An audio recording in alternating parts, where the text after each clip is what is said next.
안녕하세요. 저는 춘천 한마음교회 다니는 이문희입니다.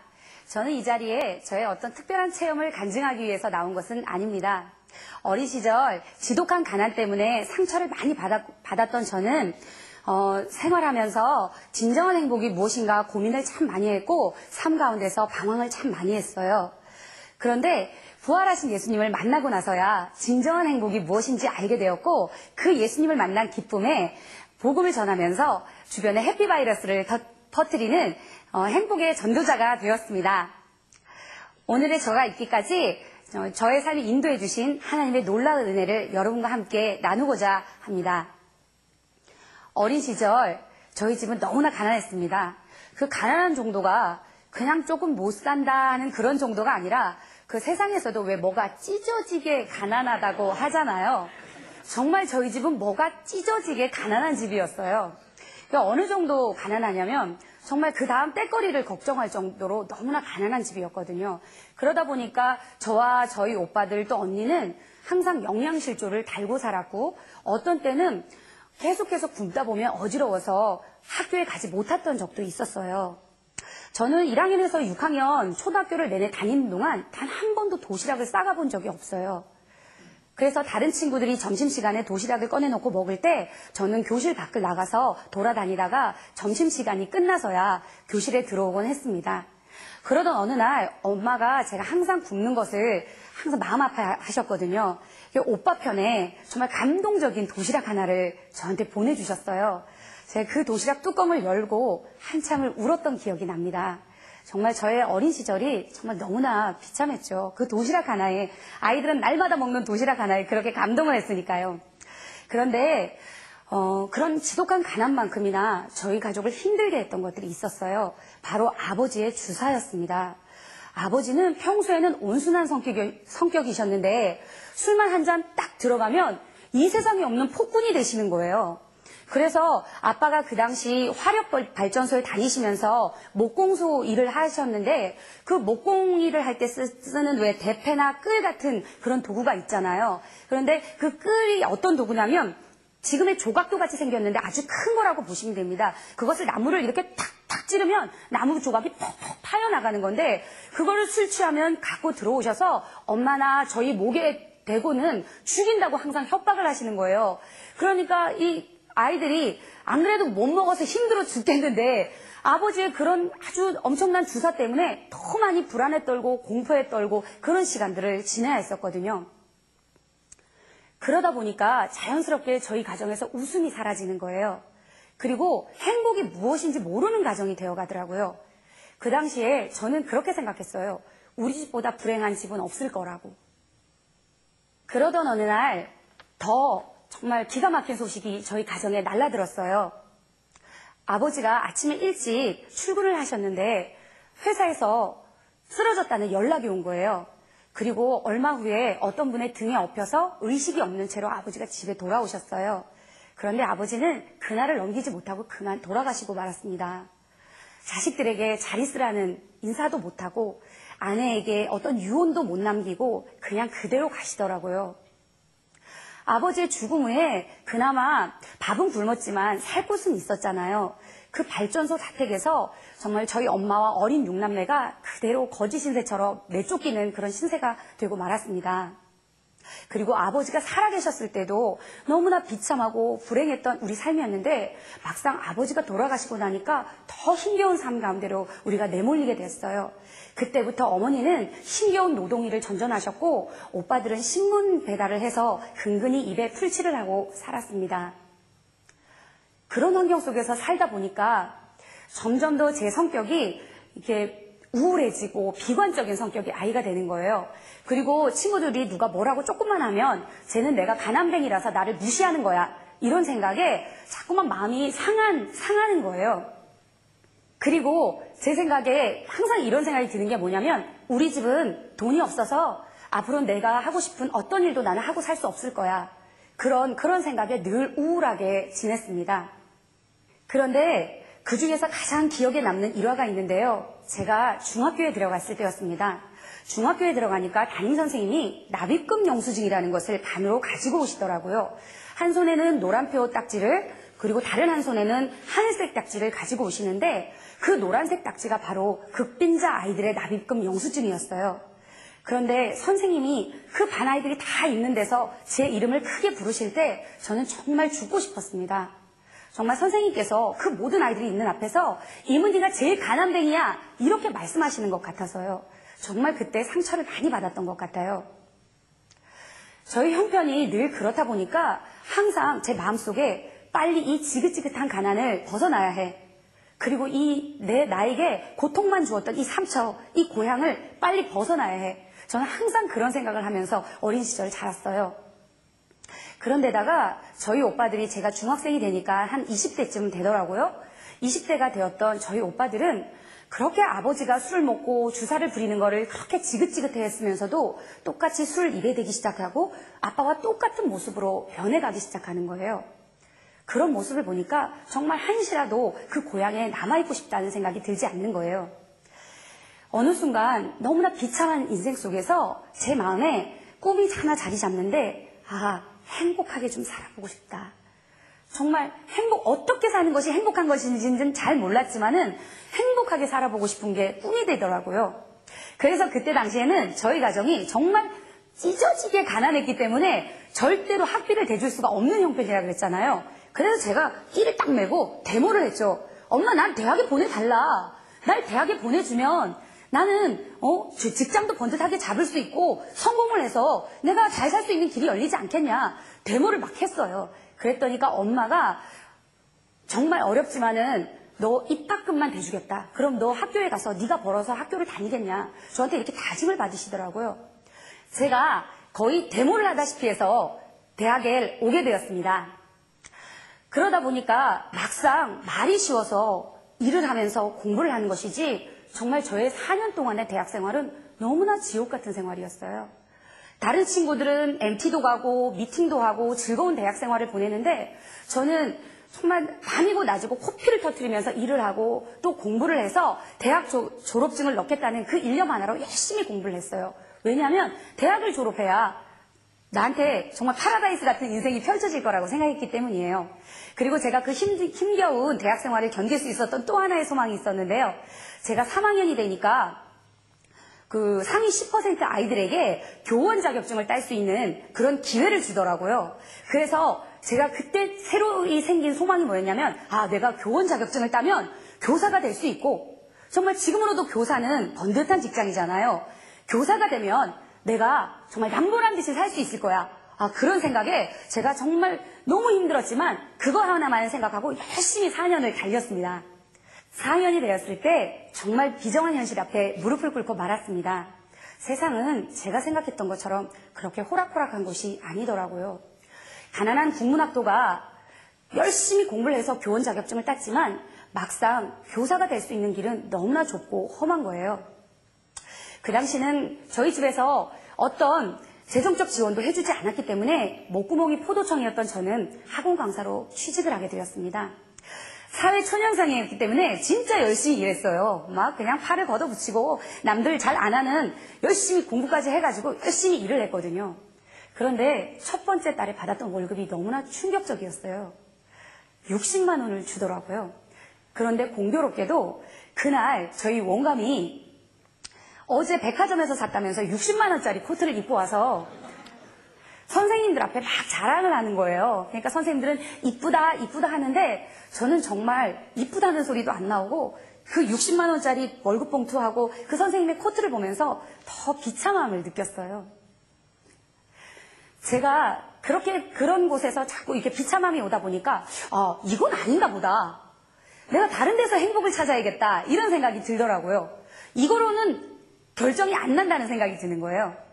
그래서 그 당시 제가 대학 시절에 만난 남편과 26살에 결혼을 하게 되었어요.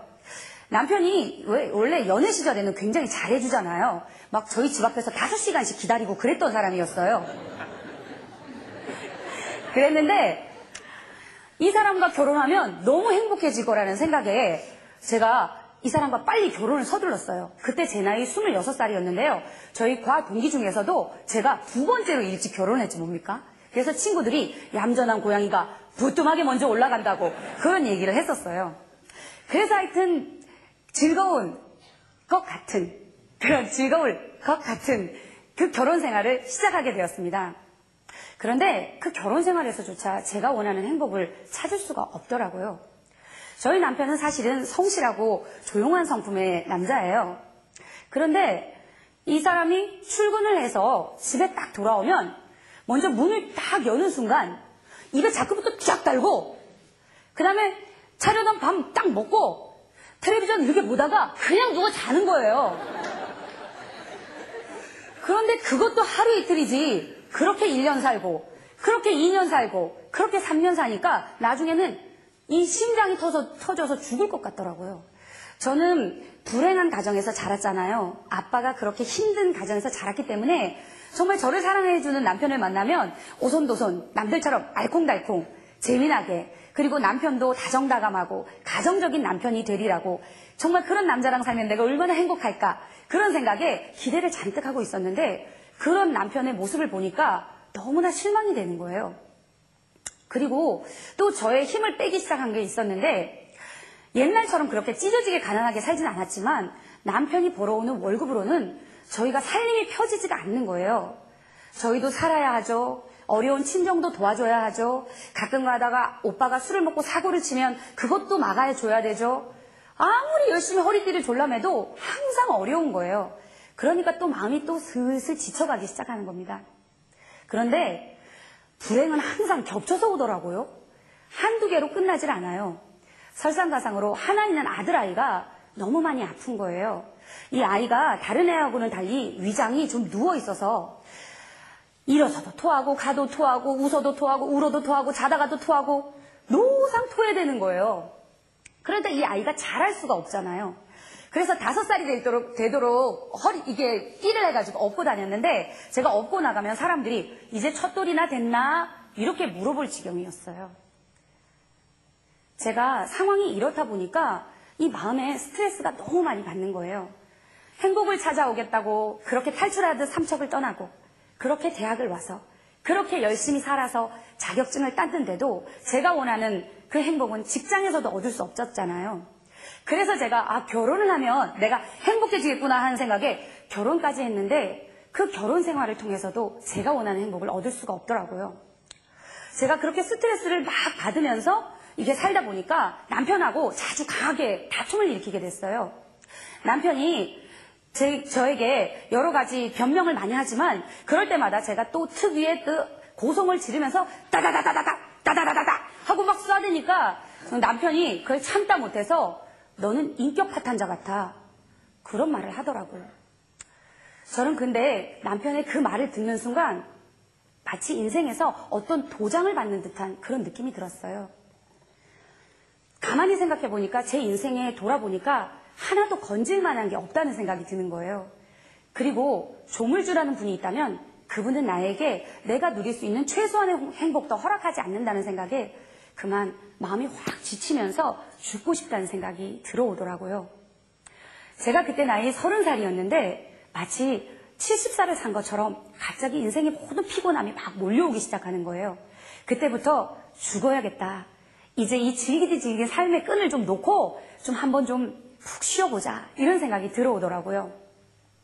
그리고 또 그런 생각도 들었어요. 꼭 어떻게 열심히 살아서만 행복인가?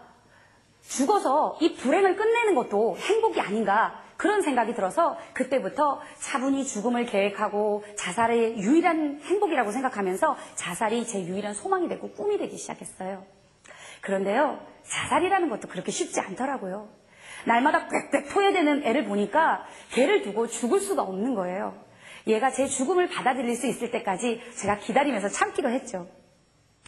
그렇게 하루하루 연명하다시피 그렇게 살고 있었던 어느 날이었어요. 어느 날 저희 집에 반가운 손님이 한 분이 찾아오셨습니다. 제가 대학교를 졸업하고 춘천에 있는 모 중학교에 기간제 교사로 잠깐 나가 있었을 때 만났던 언니였는데요. 그때는 이 만남이 저희 인생을 이렇게 완전히 바꿔줄 소중한 만남인 줄 그때는 알지를 못했어요.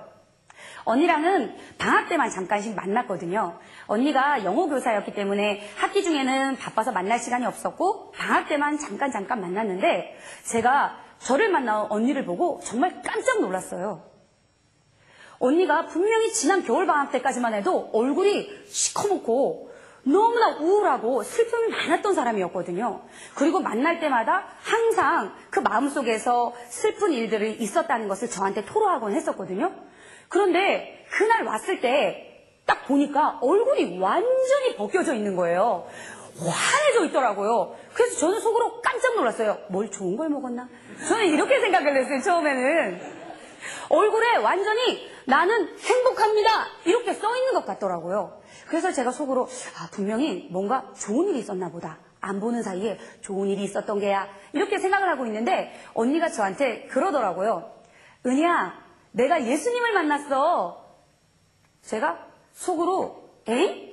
웬 예수님? 그랬어요. 왜냐하면 가난한 사람들은 그 가난에 너무 찌달리다 보면은 하나님을 원망하게 되고 세상을 원망하고 그런 마음들이 많거든요. 그러다 보니까 자연스럽게 이 안티크리스천이 돼요. 예. 그런데 언니가 갑자기 그 친했던 언니가 지난 겨울까지만 해도 시커매졌던 언니가 단지 얼굴이 이렇게 밝아져서 이게 왔는데 저에게 예수님을 믿어서 자기가 그렇다고 이렇게 얘기를 하는 거예요. 그래서 기분이 별로 살짝 안 좋았지만 언니 얼굴이 워낙 달라지니까 제가 그거를 뭐라고 할 수가 없더라고요. 기쁨은 역시 전염되나 봐요. 그 언니의 안에 있는 해피바이러스가 제 안에도 전염되는 것을 느꼈습니다. 제가 그래서인지요. 언니가 저한테 슬쩍 이렇게 물어보는 거예요. 은희야, 너 우석이 데리고 답답한데 언니랑 바람도 쐴 겸 언니가 다니는 한마음교회 한번 가볼래? 이렇게 물어보잖아요. 그래서 제가 언니의 그 밝은 모습에 넋이 나갔는지 그 자리에서 한번 갈게. 그렇게 약속을 하고 말았지 뭐예요. 그래서 언니가 가고 나서 엄청 후회를 많이 했어요. 괜히 했어 이러면서 뭐 핑계를 댈 것도 생각 안 나고 거짓말을 하자니 양심에 캥기고 그래서 제가 결국은 억지춘향으로 이게 끌려가게 됐습니다. 그런데 바로 언니의 그 억지춘향으로 들어준 부탁이 제 인생을 완전히 바꿔놓을 그 계기가 될 줄 누가 상상이나 했겠습니까? 드디어 약속한 날이 돼서 언니의 각설타는만한 차가 저희 집 앞에 도착했습니다. 그 언니의 차를 타고 한마음교회라는 데를 처음 가게 됐는데요. 저는 교회라 그러면은 집에서 조금만 떨어져 있는 줄 알았는데 아무리 가도 한마음교회가 나오지를 않는 거예요. 제 생각엔 그랬어요. 그런데 한참을 가다 보니까 길 가도 아니고 어느 후미진 골목을 한참을 지나더니 거기도 지나서 아주 광야 같은 곳에 허름한 예배당이 하나 있더라고요. 지금 생각해보니까 거기에 십자가가 걸려있어서 예배당인 줄 알았지 전 창고인 줄 알았어요. 그래서 그 언니의 각설탕만한 차가 그 예배당의 자갈길 위를 또르르 이렇게 굴러가는데 그 순간 깜짝 놀랐어요. 제 마음이 긴장감이 싹 풀어지면서 마음이 편안해지는 거예요. 제가 원래 기독교를 싫어하고 하나님을 싫어했던 사람이잖아요. 그런데 갑자기 그런 편안한 느낌이 드니까 저 스스로도 약간 당황이 되더라고요. 그렇지만 제가 누굽니까? 속으로 아니야. 정신을 바짝 차려야 해. 호랑이 굴에 들어가도 정신만 차리면 산댔어. 나는 누가 뭐래도 하나님 같은 건 절대 안 믿을 거야. 왜? 하나님 같은 건 없으니까. 그리고 여기는 이단일지 몰라. 조심해야 되겠어.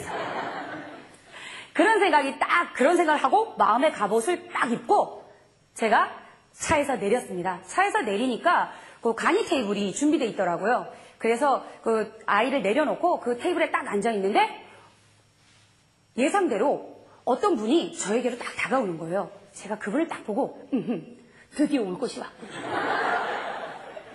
그런 생각이 딱 들면서 그분한테 저의 어떤 강력한 의지를 보여줘야 되잖아요. 그래서 나는 그 어떤 말도 들을 관심이 없으니 가시오! 이런 뜻으로 제가 그 사람이 보는 앞에서 몸을 옆으로 쫙 틀고 다리를 쫙 꼬고 그 다음에 팔짱을 쫙 끼고 다른 곳에 일부러 딱 봤어요. 그랬더니 그분이 저를 이렇게 보더니 너무 기가 막히잖아요. 아무리 그래도 그렇지 예의라는 게 있는데 제가 상태가 그러다 보니까 이분이 쉽게 말문을 열질 못하는 거예요. 어색한 시간이 그분과 저 사이에 흘렀죠.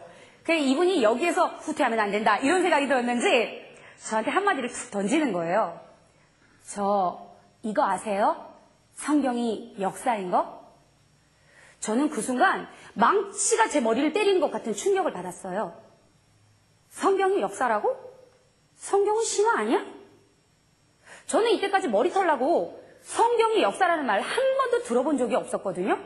물론 어렸을 때 집 앞에 있는 교회를 잠깐 다니면서 예수님에 대해서 들은 기억은 있어요.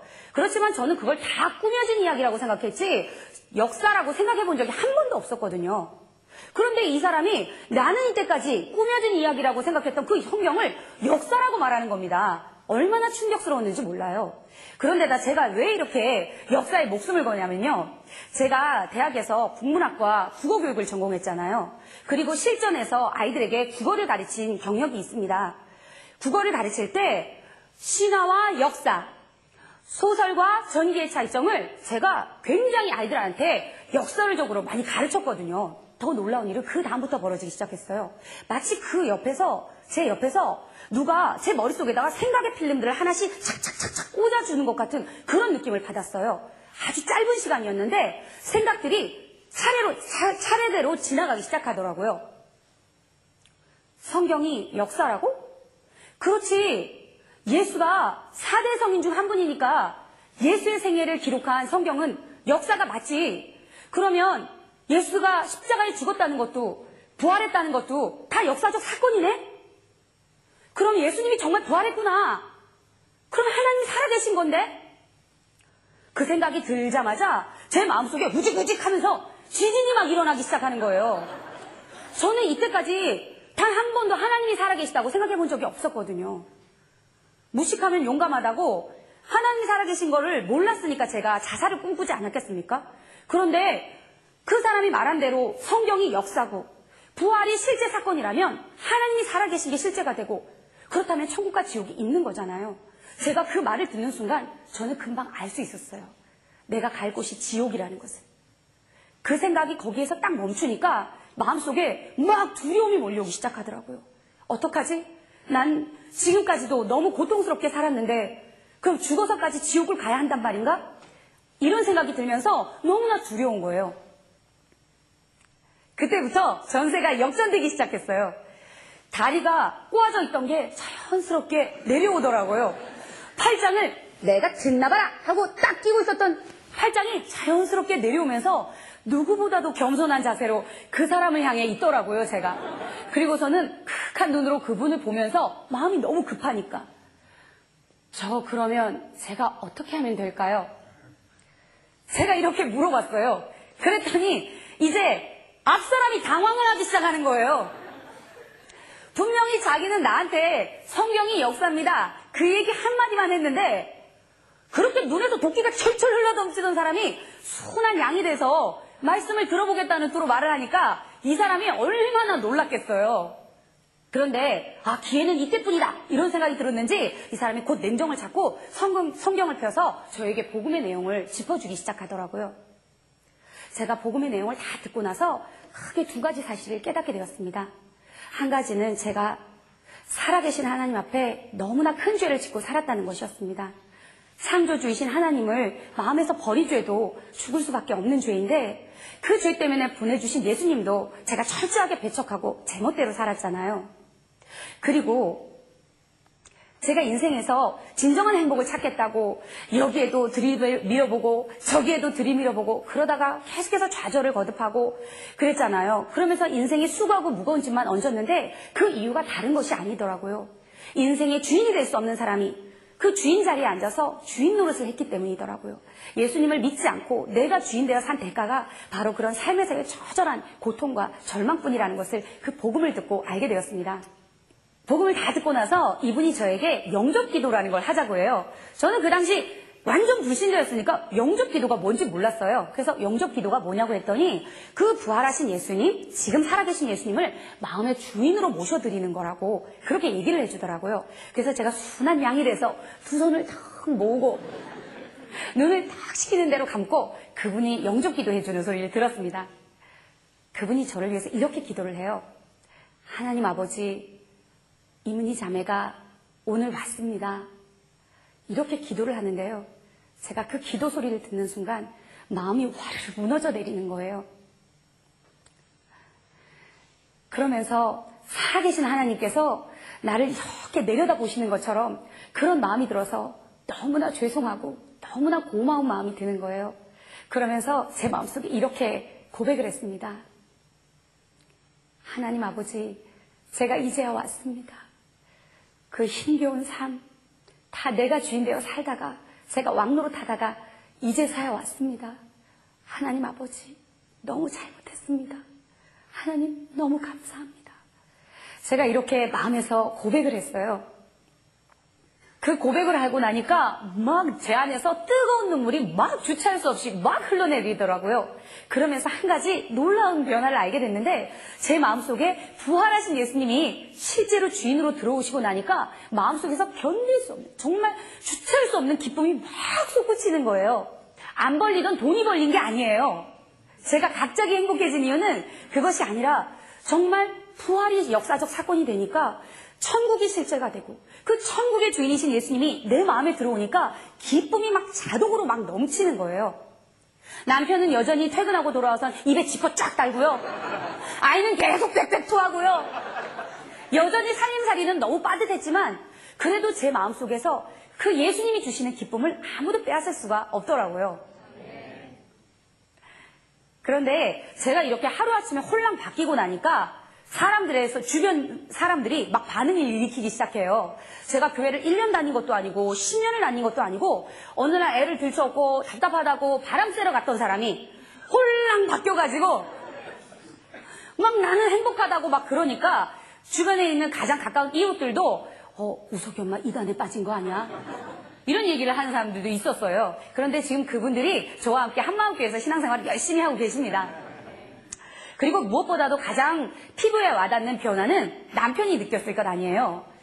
이 부인이 그냥 도끼가 충만해서 맨날 자기를 힘들게 하고 짜증을 내고 우울하고 그랬던 사람이었는데 막 기쁨이 넘친다고 그러고 막 사랑의 눈길로 막 하트를 쏴대고 안 읽던 성경을 막 읽어대고 이러니까 이 사람이 약간 불안하기도 하고 또 내심 좋기도 하고 그랬던 모양이에요. 그리고 사람이 기쁘다 보니까 밖으로 뛰쳐나가게 되더라고요. 그때도 빽빽 토하던 그 애를 들쳐업고 밖으로 뛰어나가서 만나는 사람마다 붙들고 제가 전도를 했어요. 아, 예수님이 부활하셨어! 아, 부활이 역사적 사건이더라고! 하하! 하면서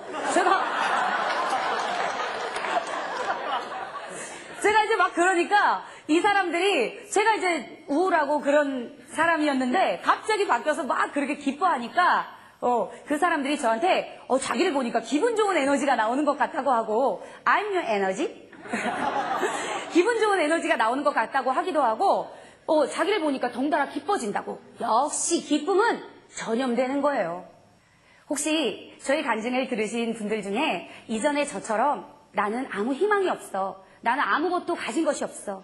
나는 너무 불행해. 이런 생각으로 슬픔과 좌절 가운데 빠져 계신 분이 있습니까? 그렇다면 저처럼 역사 속에서 부활하신 예수님을 주인으로 만나시기 바랍니다. 이 예수님께서 여러분들을 행복한 삶 가운데로 초대해 주십니다. 이 간증을 들으시는 여러분들도 저와 같이 부활하신 예수님을 만나서 진정한 행복을 누리게 되시길 원하고 또 저처럼 부활의 복음을 전하면서 많은 사람들에게 해피바이러스를 전하는 그런 놀라운 삶을 사시기를 간절히 소망합니다. 감사합니다.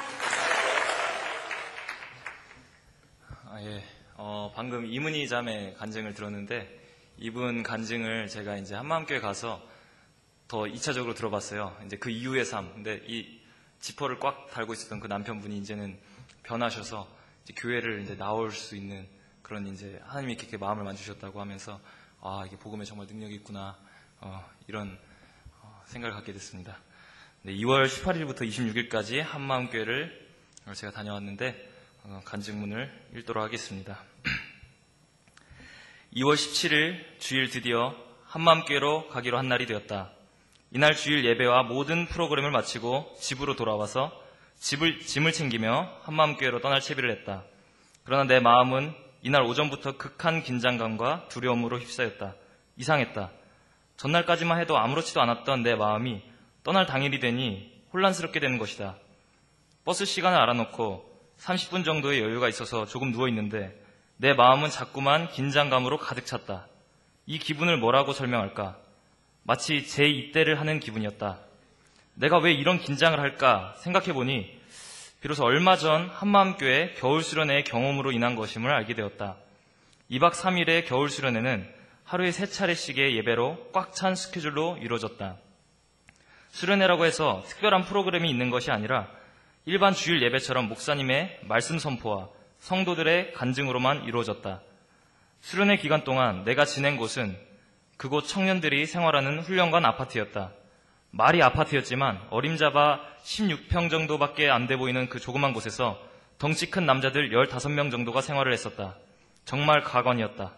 화장실은 엉망이었고 훈련관 안에서는 잠시 누울 곳도 찾기 어려웠다. 사실 원래 평소 훈련관의 모습은 이 인원의 절반 정도로밖에 생활을 안 하는데 하필 내가 처음 경험한 훈련관은 수련회 기간으로 인한 것이어서 이 동안은 마치 논산 육군훈련소를 연상시키기에 충분했다. 2박 3일 동안 짧은 기간이었지만 이러한 이유로 나는 매우 전투적인 시간을 보내고 돌아왔었다.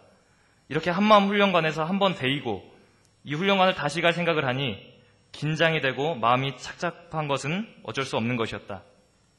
침대에 누워서 얼마 남지 않은 내 피 같은 방학 기간에 나에게 떨어진 이 신세를 한탄하며 한숨을 내뱉고 있을 때 하나님께서는 이러한 내 마음을 아셨는지 아버지를 통해서 하영이 내일 보낼까? 라는 말을 듣게 하셨다.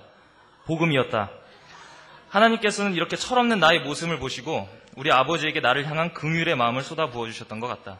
어쨌든 감사하게도 나는 주일 저녁에 집에서 잘 보내고 월요일 아침 일찍 춘천을 향하는 버스에 몸을 실었다. 어제보다는 마음이 한결 가벼웠지만 문제가 하나 있었다.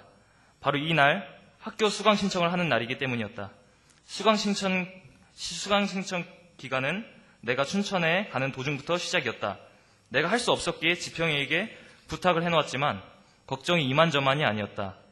그러나 또 이러한 이유 때문에 한마음교회 가는 것을 미룰 수 없었기에 모든 것을 주님께 맡기고 춘천까지 잘 도착했다. 훈련관은 내가 생각했던 것보다 사람들이 더 없었다. 오히려 너무 없어서 조용했다. 이렇게 나의 한마음교회 훈련관 생활은 시작되었다. 나는 전혀 기대하지 않았지만 하나님께서는 나의 부족한 마음을 감안하시어 내가 있을 8일간의 하루하루를 전부 나를 위해 계획해놓고 계셨다. 이날 도착한 월요일부터 화요일까지는 심신대 동아리 커맨시의 MT 기간이었다. 때문에 이날 오자마자 심신대 사람들을 만나서 한마음교회 성도가 운영하는 펜션으로 가서 MT를 하게 되었다. 춘천에 오자마자 빡센 생활을 감안했던 나에게 이 첫날은 너무 즐거운 날이었다. 청년들과 즐거운 시간을 보내면서 긴장은 풀렸지만 내가 이곳에 온 목적은 절대 잊지 않았다. 한마음교회를 통해 부활의 복음을 듣고 이때까지 풀지 못했던 숙제가 있었다. 부활의 실제화, 곧 회개하고 예수님을 주인으로 모셨을 때 이 영접한 사람에게 일어나는 어떠한 반응이었다. 나도 여느 사람처럼 부활의 예수님을 알게 되고 그분을 다시 영접했었다. 그러나 나는 내 주위의 다른 사람들에게 일어나는 현상이 일어나지 않았다. 그 현상을 말하자면 그 부활의 예수님을 영접한 사람들은 마음에 엄청난 평강이 임하는 것을 느끼며 눈물이 쏟아지고 벅차오르는 감격과 급격히 변하는 삶의 모습 등 이러한 현상을 경험했다. 그러나 나는 이 부활의 예수님을 믿고 다시 영접을 했지만 이러한 현상이 일어나지 않았다. 물론 나의 느낌과 감정으로 접근하지 말아야 한다는 얘기를 들었다. 하지만 그렇게 말하면서 정작 사람들은 나에게 영접한 그 사실 이상의 것을 바라는 느낌이 들었다. 이상했다. 그리고 너무도 답답했다. 이번 훈련관에 들어온 것도 가장 큰 이 부분을 해결받고 싶어서였다. 그러나 이것을 언제 어떻게 깨닫게 하실지는 전혀 생각하지 않고 있었다. MT 첫날 일정을 마치고 잠자리에 들기 전에 나의 이 고민을 간증했었다. 커맨시 동아리의 리더인 형이 내 간증을 보고 잠자리에 들기 전 자신과 함께 교제하자고 했다.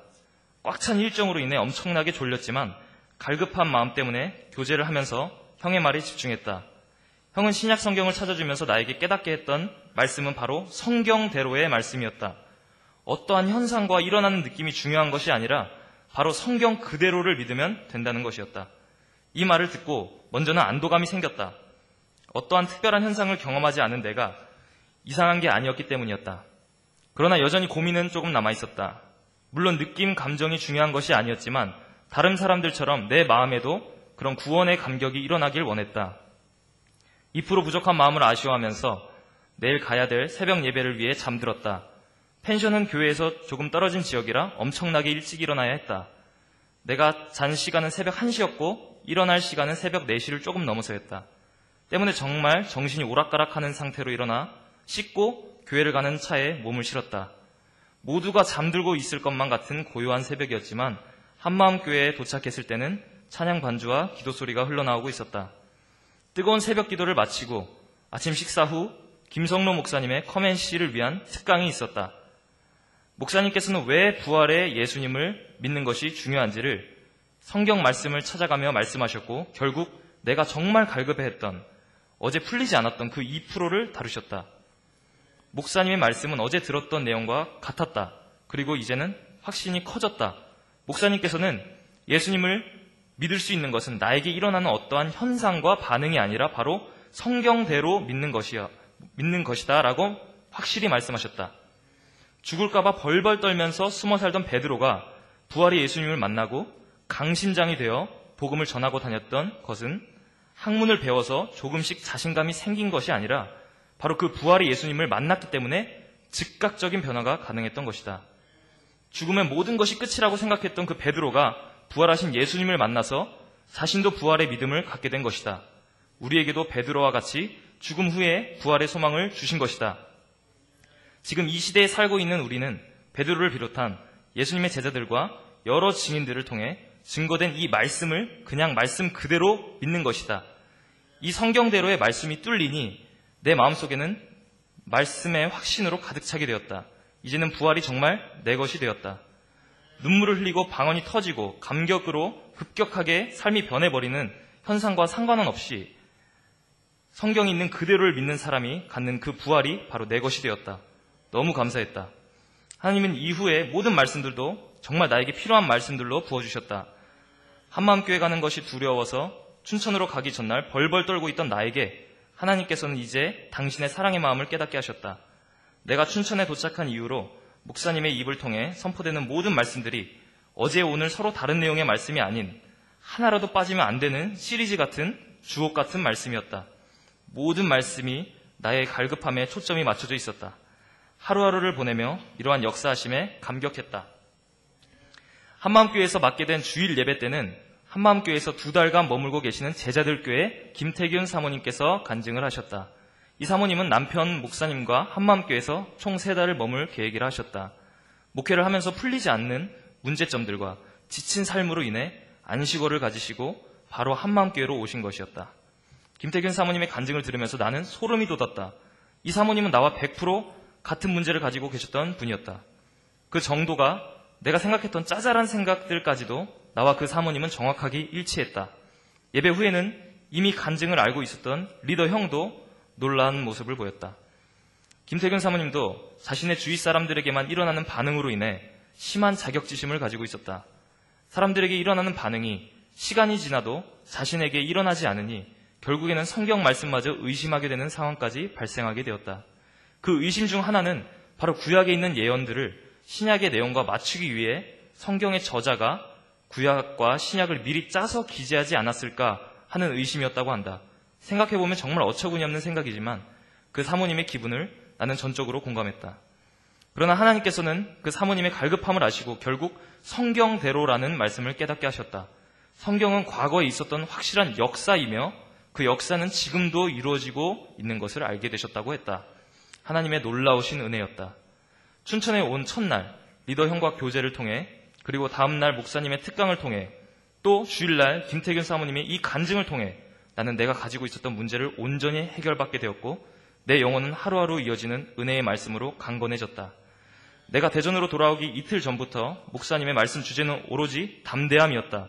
담대함은 오직 기도를 통해서 얻을 수 있었고 더불어 기도를 통해 성령 충만함과 깨끗하여짐을 얻을 수 있다고 하셨다.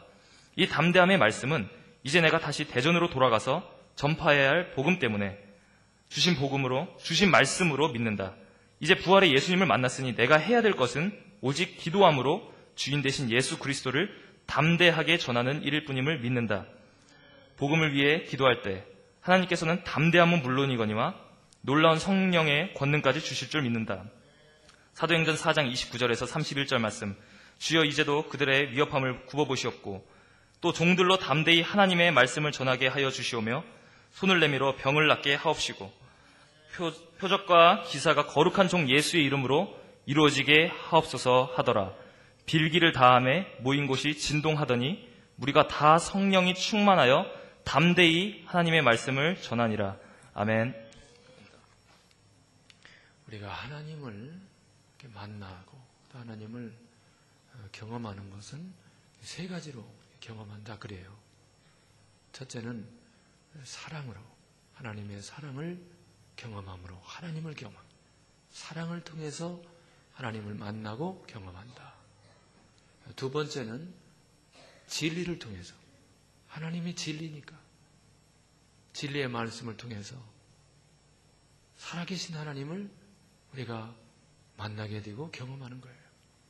세 번째는 능력의 하나님, 능력을 통해서, 권능을 통해서 우리가 하나님을 만나고 하나님을 경험하게 되는 겁니다. 사랑과 진리와 권능이 함께 교차된, 함께 응축된 사건이 십자가와 부활임을 믿으시기 바랍니다. 바로 이 십자가는 하나님의 놀라운 사랑, 최고의 사랑, 하나님의 파격적인 사랑을 나타낸 사건이에요. 이보다 더 큰 사랑이 있을 수가 없습니다. 하나님이 세상을 이처럼 사랑하사 독생자를 주셨다. 근데 그분이 우리 죄를 위하여 십자가에 죽으시는 데까지 사랑하신 거예요. 모든 것을 다 바친 사랑이죠. 다 내주신 사랑. 최고의 사랑. 그 사랑으로 우리 하나님을 만나게 되고 경험합니다. 또한 이 십자가 부활의 사건은 이미 구약에 예언되어 있었어요. 그 예언된 진리대로, 진리의 말씀대로, 성경대로 이루어진 역사적 사건임을 믿습니다. 할렐루야. 역사적 사건이 진리예요. 불변의 진리입니다. 예수님이 오신 것이나 그분이 십자가에 죽으시고 사흘 만에 부활하시는 예언과 예수님의 입에서 하신 말씀 그대로 된 거예요. 진리. 천지는 없어져도 진리는 없어지지 않아요. 영원한 진리. 이 귀한 진리를 우리가 믿고 하나님 만나고 경험하기를 축원합니다. 또한 권능 중에 최고의 권능이 뭔지 아세요? 죽음에서 부활하는 거예요. 여러분, 우리 인간이 우주에도 가고요. 멀티 시스템으로 4D 기가 막힌 영화, 이 안경 끼면은 입체 영화 막 나에게 돌이 날라오고 화살이 날라오는 기가 막힌 영상도 만들고요. 이 패션도 정말 멋있게 성형수술도 막 그렇게 하고요. 과학기술 어마어마한 발전을 하고 있어요. 죽음의 문제는 절대 해결할 수 없는 거예요. 죽음 앞에는 한 나라의 모든 권력을 다 가진 김일성이나 김정일이나 이런 사람도 죽음 앞에는 힘이 없는 거예요. 돈으로도 안 되고 기술로도 안 되고 그 어떤 권력으로도 안 되는 거예요. 그런데 이미 죽은 자를, 이미 죽으신 그분이 부활하셨고 죽은 우리를 부활시킬 줄로 믿습니다. 최고의 권능이요. 최고의 권능이요. 마귀는 이 사망 권세로 모든 사람을 두려움에 떨게 하고 사망 권세로 사람들을 다 장악하고 노예 삼아서 자기 뜻대로 몰아갔어요. 그런데 이 사망 권세, 이 죽음을 예수님께서 이기시고 우리에게 부활의 선물을 주신 줄로 믿습니다. 최고의 권능이요. 우주선을 쌓아 올리는 것보다 비교할 수 없는 권능이 부활의 권능. 하나님의 능력입니다. 하나님의 능력. 십자가와 부활의 사건은 사랑과 진리와 능력이 응축된 사건이에요. 네. 바로 이거를 통해서, 이 복음을 통해서 우리가 하나님을 넉넉히 만나게 되고 믿을 수 있고 그분과 함께 동행하는 삶을 살게 될 줄로 믿습니다. 근데 왜 이것이 그렇게 어렵냐? 제가 저번에도 표현했지만은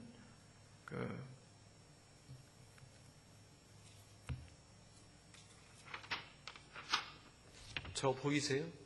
제 얼굴 보여요? 제 코 보여요? 코? 안 보이죠? 이 종이 한 장 때문에 안 보이는 거예요. 마귀가 우리의 마음을, 우리의 눈을 혼미케 했다고 했어요. 이는 커튼을 쳤다는 거예요. 블라인더를 쳤다는 거예요. 얇은 종이 하나로 안 보이는 거예요. 이렇게 혼미케 하는 거예요.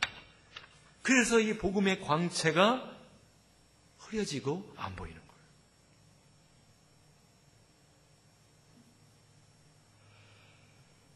복음의 광채가 마귀의 그 혼미케 하는 장애물을 극복하고 우리에게 밝게 보여지게 하는 비결이 뭐냐? 첫째, 이 복음을 무한 반복하는 거예요. 계속 복음을 듣고 복음을 전하고 복음을 말하고. 초대교회 성도들이 성전에 있든지 집에 있든지 예수는 그리스도라 증거하기를 쉬지 아니했다. 무한 반복해서 복음을 전하는 것이고. 할렐루야. 그리고 이 복음의 영광의 광채는 성령께서 깨닫게 하는 거예요. 내 영에게. 성령께서 보이지 않는 하나님을 보는 것처럼 믿게 하는 은혜를 주심을 알기 바랍니다. 기도가 필요한 거예요. 성령 충만. 성령의 은혜로 하나님의 말씀을 믿게 되는 거예요. 내가 억지로 믿는 게 아니라 성령께서 믿게 하심을 믿으시기 바랍니다. 그래서 복음을 무한 반복적으로 우리가 듣고 기도함으로 성령님께서 그 귀한 십자가와 부활의 복음을 선명하게 보이도록 도와주시고, 음부의 권세가 이기지 못하는 승리의 기관인 교회에서 혹은 공동체에서 그런 믿음의 삶을 사는 사람들의 본을 바라보며 복음을 묵상하면 바로 이 십자가와 부활 복음이 뚜렷하게 우리의 확증됨을 믿으시기 바랍니다. 바로 그거예요. 이 모습이 있는 교회가 한마음교회. 우리에게도 이렇게 되기를 축원합니다. 제가요, 솔직히 김성로 목사님이 처음 강의한 거를 동영상으로 칠판에다가 뭘 이쪽은 뭐 이렇게 그래서 천국, 이쪽은 지옥, 이는 세상, 그래서요 이렇게 막 동그라미하고 그래서 이제 제가 3년 전에 학교에서 전도학 개론을 가르칠 때 박영철 교수님이 그걸 껴줬어요. 춘천 한마음교회 또 가르치라고. 제가 집에 와서 이 그림을 엄청 연구했어요. 이렇게 세상이라고 동그라미 한 3번 친 게 무슨 의미일까? 이게 1번, 2번, 3번. 아무 의미가 없는 거더라고, 그게. 그냥 세상이라는 거예요. 세상에, 이렇게 단순한, 대학원에서 뭔가를 가르치려면 이쪽에 뭐, 천국 하면 고상한 내용이 있고, 지옥 하면 이쪽도 막 뭔가 막 이렇게 여러 가지 설명하고, 더군다나 여기서 이렇게 뭐 철학적인 뭐가 이렇게 있어야 가르칠 맛도 나고, 그렇잖아요. 그런데, 이거 누가 몰라요, 이거를. 누가 몰라요. 세상에 이렇게 싱거운 사람이 다 있나.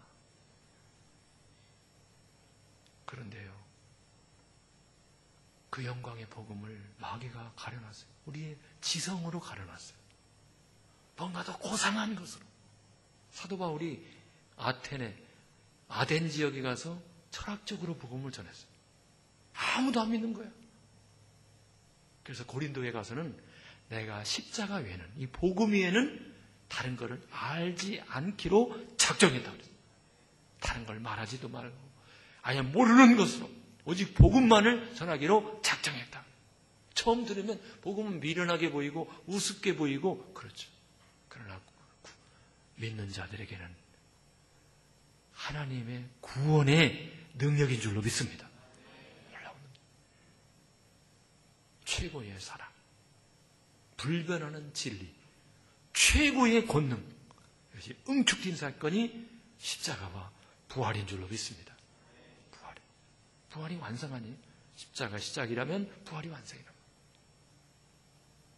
이 광채가 그동안 가려져 있었어요.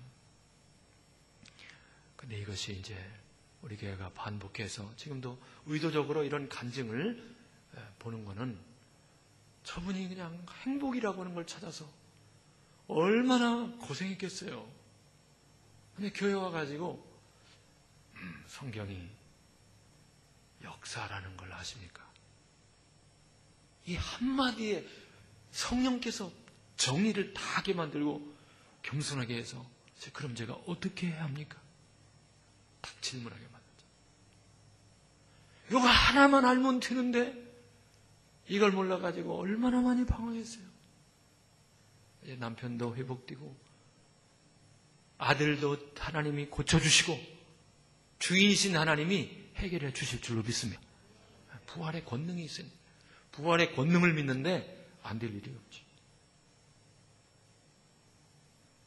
그래서 우리 교회가 이렇게 복음을 반복하고 한번 아는 거야? 아니에요. 그게 아는 게 아니에요. 성령님께서 믿게끔 해주셔야 돼요. 할렐루야. 기도하는 가운데 성령님이 역사해 주시고 음부의 권세가 이기지 못하는 주님이 함께하는 공동체 안에서 그런 믿음을 가진 사람들의 본을 보면서 복음의 영광의 광채가 뚜렷하게 우리 안에 선명하게 믿어지고 또 누리기를 주님의 이름으로 축원합니다. 그래서 이 시간 우리 합심해서 기도할 때 하나님, 사랑의 하나님, 진리의 하나님, 권능의 하나님을 십자가와 부활을 통해서 의심 없이 확신케 해주시고 성경대로 이루어진 귀한 말씀, 어린아이처럼 초대교회 성도들처럼 그대로 믿는 그 믿음의 용사들이 다 되게 하여 주옵소서.